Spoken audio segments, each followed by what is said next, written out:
do nada ontem, Alcaraz saiu do Flamengo. Até eu estou espantado. O time está a diminuir no elenco. Todo mundo diz que isso é uma preparação para a chegada do Jorginho. Você acredita que sim, você acredita que não? Mas veja o Mauro César a explicar todo o plano do Flamengo ao vender o Alcaraz pro Everton. Basicamente isso é uma venda. Um jogador que nem fez um ano, manos. Eu quero saber se vocês achavam que ele ia ser uma lenda do clube. E muitos dizem que ele não vê o Flamengo como clube para ele evoluir na carreira. E ele usou o Flamengo. E ninguém usou o Flamengo. Então o Flamengo nem pensou duas vezes e mandou ele pra rua. Agora eu quero saber a tua opinião nos comentários, mano. O Flamengo fez bem de vender o Alcaraz. Quem pode vir, tem que vir alguém ou um menino da base pode subir. Se liga só nisso e me ajuda a chegar aos 15 mil inscritos. Bora! A diretoria anterior, né? O Vanderlei lembrava aqui no intervalo, né? Foi a diretoria do Rodolfo Landim que comprou.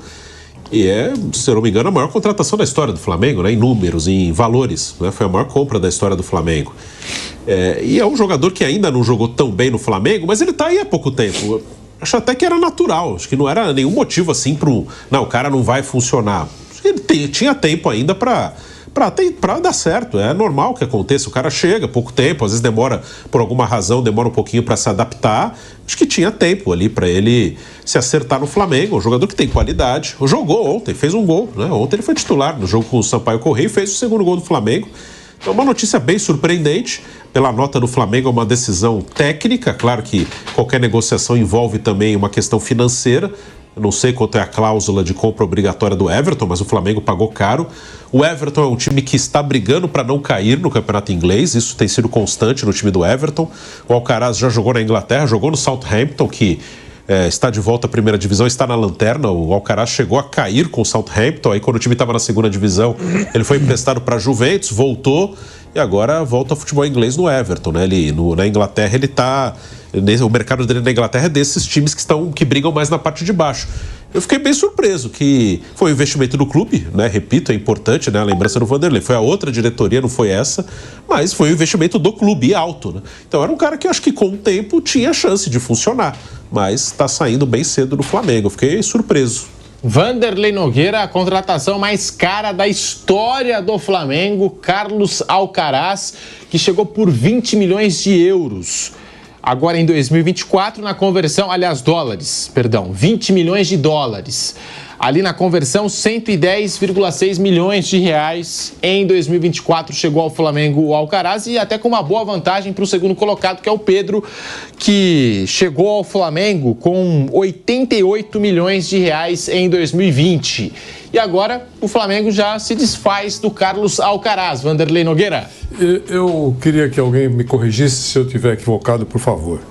Mas parece que o Alcaraz foi contratado em agosto do ano passado. Se foi isso mesmo, isso escancara mais uma vez... Agosto. Esse perigo de grandes investimentos, de grande desembolso, de grande contratação, poucos meses antes de uma eleição. É esse o problema, né? O Bruno abordou corretamente. É pouco tempo, o cara é embora, tá certo? Mas quem é o responsável pelo clube contrata sem saber o que pensa a próxima cabeça que vai comandar o clube. Ou então tem certeza absoluta que não vai perder a eleição. Não foi o caso do Palmeiras, do Flamengo. Contratou em agosto. 28 de agosto. 28 de agosto. 28 de agosto e agora a nova cabeça entende a parte técnica do Flamengo que ele é muito bom, mas para nós não serve. Como diria lá em Araçatuba o seu José Piperno. Certo? É ótimo, ele é maravilhoso, mas para nós não serve. Então eu acho que isso é mais um alerta. O Corinthians fez recentemente com o Mano Menezes, não foi? Contratou o Mano Menezes, alguns dias depois chegou uma nova diretoria e entendeu que não queria o Mano Menezes. Então, quando está naquele ano eleitoral, digamos assim, eu acho que a missão de um estadista, de um presidente de clube, é pensar nisso. Eu vou assinar um cheque aqui, mas daqui 3, 4 meses eu posso perder a eleição. Se a eleição for uma coisa séria, bacana, ganha mesmo quem tem que ganhar, aquela coisa toda, ele corre o risco de perder. E aí deixa esse pepino, entre aspas. Porque se ele tivesse contratado o Cristiano Ronaldo, ninguém ia falar nada, né?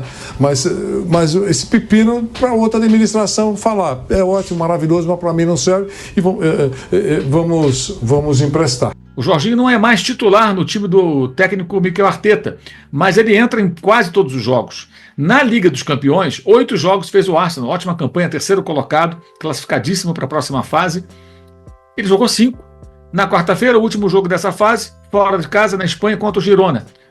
2-1 para o Arsenal, Jorginho titular, e fez o gol de empate. Foi virada, o time ganhou de 2-1. O gol do 1-1 foi dele, de pênalti. O Arteta gosta dele, conta com ele. O Arsenal está bem na Liga dos Campeões, ainda alimenta reais esperanças de título na Inglaterra, embora a Premier League tenha a liderança do Liverpool. Por que liberaria o jogador? Se libera o Jorginho, automaticamente o Arsenal tem que correr atrás de outro meio-campista. E as inscrições, né, a janela de contratação para os ingleses, ela se fecha segunda-feira, então não há nem tempo. E ficaria muito caro também contratar um jogador no meio da temporada. Para eles não é interessante, não faz sentido. Eu venho falando isso desde o começo, sempre com a ressalva. Tudo pode acontecer no futebol, mas era muito improvável, como é. E até eu trouxe a informação também no meu blog no All Sport sobre o fato de o Flamengo não ter conversado com o empresário do jogador. Conversou com intermediários, que é comum, acontece isso, mas não negociou diretamente com quem cuida da carreira do jogador, e muito menos com o Arsenal. E aí, na tarde da sexta-feira, até os colegas do site GE, que vinham falando de números e tudo, se aproximou, não aproximou, né, trouxeram a informação, o Arsenal não vai liberar. Óbvio que não vai liberar. E eu estou falando há muito tempo sobre isso, conversei inclusive com colegas da imprensa da Inglaterra, que disseram a mesma coisa, olha, é muito difícil liberar, não consigo imaginar por que liberaria o jogador. Até porque o Flamengo não queria pagar multa para o Arsenal, queria o jogador sem pagamento de multa rescisória. Para o meio do ano é possível. Já tem gente dizendo que está encaminhado o acordo. Gente, não embarca nessa. Não embarca nessa. Pode ter alguma coisa encaminhada, mas é muito, muito, muito cedo. O jogador não vai bater esse martelo agora. Ele não sabe se vai receber uma proposta para renovação de contrato com o Arsenal para o meio do ano, para a próxima temporada. Na Inglaterra, os colegas que cobrem o Arsenal, inclusive, conhecem bem o clube, acreditam que é real a possibilidade de o Jorginho renovar por mais um ano, de existir interesse do Arsenal ao final da temporada em contar com ele mais um ano, tá? Eles acham que isso é muito possível, embora não seja certo. Tem 2 jogadores de meio campo que se especula que ficam ou não, o Partey e o Jorginho. Na opinião dessas pessoas que ouviram a imprensa inglesa, a resposta foi: é mais fácil o Partey e o Jorginho ficar do que o contrário. Ou seja, eles acreditam que o Partey sai, mas o Jorginho tem uma chance de ficar, de receber uma proposta. Um jogador como esse, gente, jogando na Inglaterra, o que ele ganha é um salário muito alto, é um padrão altíssimo. Seria o maior, ou um dos 2, 3 maiores salários do futebol brasileiro se ele viesse para cá, a não ser que ele cedesse alguma coisa. Mas ele está com o contrato em vigor. Então, assim, é uma negociação que não é impossível, mas ela é difícil. Nesse momento era inviável praticamente por conta do contrato que ele tem com o Arsenal. Se o time inglês não quiser renovar o contrato com o Jorginho para a próxima temporada, aí a chance do Flamengo cresce. E ainda assim há o risco de uma proposta do Oriente Médio, coisa parecida, que é algo que já foi trabalhado para ele, tá? Ou seja, existe não sei o que, pode ser, mas depende também da concorrência. Do próprio Arsenal, que se oferecer uma proposta de renovação, poderá, de 20 milhões. O Alcaraz é mais novo, tem 22 anos, fez no final do ano, o Luiz Henrique fez 24 agora no comecinho de janeiro. Uma diferença de 2 anos, né? Então, o que ocorre? O Alcaraz estava no Southampton, passou pela Juventus emprestado, ele não fica na Juventus, até porque o Southampton cobrou 40, 45 milhões de euros para vendê-lo em definitivo, isso a Juventus não quis pagar. Para o Flamengo ele fez um preço muito menor e negociou o jogador porque o time voltou da segunda divisão, eu expliquei isso aqui à época, o técnico ficou meio chateado porque o Alcaraz quis ir para a Itália, emprestado, e não ajudou a equipe do sul da Inglaterra na campanha do acesso, da volta à Premier League. Então o técnico falou, pode ir, e o Flamengo contratou. Mas está muito claro, né, que o jogador ainda se sente atraído pelo futebol inglês, tanto que ele quis voltar. Se ele não quer voltar, ele não volta, gente. O Everton quer contratar, se ele fala, não quero ir, ele tem contrato, ele fica no Flamengo. O jogador não é obrigado a ir para um clube onde ele não queira jogar. Mas o Everton, embora viva uma séria crise financeira, ele está construindo um estádio, tudo, mas está muito encalacrado, é um clube que é muito maior do que o Southampton. Então, talvez isso tenha pesado bastante a chance de fazer uma jornada melhor na Premier League. A alegação do Flamengo é técnica, de fato. Eu apurei, conversei inclusive com gente ligada à área financeira do Flamengo para entender. E o que me foi dito, olha, não é problema de caixa. Não estamos vendendo o jogador, negociando o jogador, porque não podemos pagar, porque está faltando dinheiro. Não, não é isso. Tanto que o Flamengo contratou... Gente, o Juninho do Carabao custou 5 milhões de euros. Quanto vai custar? Um cara de 28 anos. Quanto que ia custar? O cara do Azerbaijão. Quanto ia custar um jogador argentino de 21 anos que joga na Premier League? Custou 20 milhões, é lógico. É isso, assim que funciona. Ah, foi caro? É isso mesmo. Ah, mas não vale. Desculpa, eu conheço o jogador desde os tempos do Racing, é um ótimo jogador, é jovem, com muito a evoluir. Jogou muito pouco no Flamengo. É preciso tempo para adaptação, nem existiu. Ainda assim participou da jogada de um dos gols do Gabriel na vitória sobre o Atlético na final da Copa do Brasil. Foi campeão da Copa do Brasil. E jogou bem essa partida contra o Sampaio Corrêa, mas acabou sendo cedido por empréstimo. Ele vai por empréstimo, a gente não sabe ainda os valores envolvidos e quais são as metas que ele tem que alcançar para ser negociado em definitivo com a equipe inglesa, mas tudo indica, pelo que eu andei tentando entender, que realmente serão metas baixas, ele deve atingir, deve ser negociado. E o Flamengo vai recuperar o dinheiro investido, ou até conseguir um lucro, dependendo dos valores que a gente não sabe quais são ainda. Não pode ser mais barato, tem que ser no mínimo os 20 milhões da compra do jogador. E o que pesou foi, de fato, que o Felipe Luiz prefere jogadores de um outro perfil. Quando o jogador se interessou pela transferência, o técnico também não fez muita questão. Ok, beleza, tudo bem, vai embora, segue aí.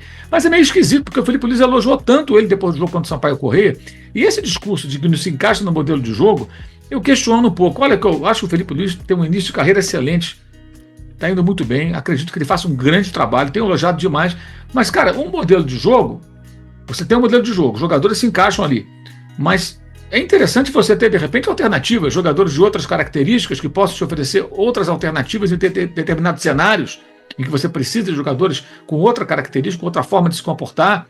E você pode também encaixar, com boa vontade, empenho e treino, jogadores nesse modelo de jogo.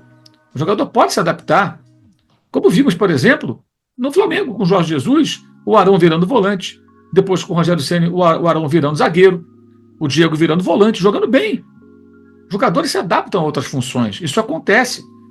O Abel Braga dizia que não dava para jogar com Arrascaeta e Bruno Henrique. O Jesus mostrou que dava para jogar os dois, o Gabriel, todo mundo junto. E foi o que foi. Aconteceu o que todo mundo viu. Então eu questiono um pouco isso, mas respeito ali a opção do técnico. O jogador quer ir, então ok. Negócio meio surpreendente, mas se forem valores a partir dos 20 milhões aproximadamente que o Flamengo, foi mais de 20 milhões com comissão e tudo, se passar do valor que o Flamengo está pagando ao Southampton, que ainda não quitou, né, pelo jogador, ok, ele quer ir embora, tal, o Flamengo prefere assim, beleza, segue em frente. Mas eu não concordo com essa coisa de o jogador é ruim, o cara é caro. O cara, jogador da Premier League, que é o quê? O Juninho não é caro? Do Karabakh do Azerbaijão, 5 milhões, 28 anos. Quem tem maior valor de mercado de revenda? Né? Agora, o caso do Alcaraz tem um outro aspecto que aí até eu concordo com o Flamengo. Uma pessoa do Flamengo até me falou, olha, vamos raciocinar, esse jogador, se o Felipe Luiz não vai usar tanto, fica na reserva muitas vezes, ele não vai se valorizar. E aí ele não joga, não se valoriza, o clube colocou um dinheiro grande, existe esse risco. Então, diante da possibilidade de negociá-lo e ele quis ir, ok, acho que não vejo problema. Acho que enfraquece um pouco o elenco, porque ele é um jogador que agregaria. Eu acredito que agregaria. É um jogador de força, de arrancada, condução de bola, muita finalização, é chuta-chuta. O Flamengo precisa de jogadores que chutem mais ao gol. Você viu, por exemplo, como ele finalizou várias vezes contra o Sampaio Corrêa, acabou fazendo gol de cabeça. Teve 2 grandes oportunidades que pararam do goleiro Zé Carlos, né, uma em cada tempo, e fez o gol de cabeça, quase fez um gol de cabeça contra o São Paulo, jogando improvisado de falso 9 lá na Flórida. Então, negocia o jogador, mas eu entendo a negociação pelo contexto, como eu já expliquei, mas ao mesmo tempo não concordo com aqueles que acham foi um bom negócio, se livrou de um bagre, pelo amor de Deus. Vamos parar com esse negócio de bagre. O Luiz Araújo era chamado de bagre, galera. Viu como jogou bola em todo o segundo tempo, estava machucado até outro dia, o cara fez as 2 assistências. Joga pelos 2 lados do campo. O Cebolinha era chamado de bagre, voltou super bem depois de uma lesão gravíssima. O Alan, que era o bagre maior, né? Um bom jogador, sempre falei aqui, quem me acompanha sabe, fez um bom jogo, finalmente. E quem sabe pode estar se reabilitando. E tantos outros jogadores, Pulgar, que passam pelo Flamengo e quando tem uma fase... O próprio rapaz, o Juninho, já tem gente chamando de bagre. Pelo amor de Deus. O rapaz chegou agora, cobrança, expectativa, ansioso. Vamos entender um pouquinho, né? Vamos ver como é que funciona. E vamos ver se o Lohan eventualmente aproveita aí essa brecha deixada pelo Alcaraz. O recado dado pelo Felipe Luiz depois do jogo contra o Sampaio Corrêa foi importante. Praticamente o Alcaraz não é um cara que se enquadra naquilo que ele quer que o Flamengo, dele para baixo, execute como jogo. Isso é algo muito curioso, porque não é algo comum no futebol brasileiro. Sim. A gente já teve os dirigentes estatutários, os grandes dirigentes, a gente tem os executivos, que são pessoas técnicas na área de gestão, e a gente tem o José Botto, que é um cara dessa área, mas é um cara da parte técnica de campo também. Então a gente vê uma decisão de alguém que pensa o campo, numa posição onde a gente não está acostumado a ver. Mas, de fato, chama a atenção. E há um paralelo grande a ser feito entre as duas diretorias, a atual e a anterior, nos dois grandes movimentos que a gente já viu do Flamengo na atual temporada. E eu não estou falando do Fabrício Bruno. Quais foram os dois movimentos que mais chamaram a atenção em 2025? Primeiro, a contratação do Juninho, um jogador que veio do Azerbaijão através de uma observação, num contraste com uma diretoria que gastava muito para contratar os jogadores mais badalados do mercado. E a segunda ação que chama a atenção dessa diretoria é a liberação do atleta mais caro da história do Flamengo, por não enquadrar dentro do modelo de jogo, aliviando valores, né, gerando recursos para o Flamengo. Então é uma maneira diferente de se pensar futebol.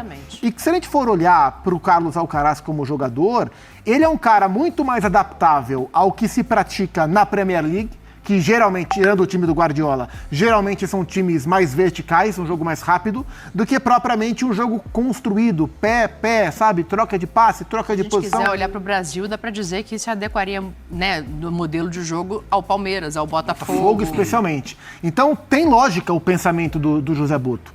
Só que chama a atenção o jogador mais caro da história do Flamengo, 19 jogos depois, 3 gols marcados apenas, ser emprestado para o Everton de maneira tão rápida. Chama a atenção, mas tem fundamento a decisão. Como o número de jogos que ele tem que fazer, né, para ter a obrigatoriedade da compra por parte do time inglês é muito baixo, o Flamengo entende que essa venda ela será concretizada no meio do ano para recuperar esse investimento que foi feito.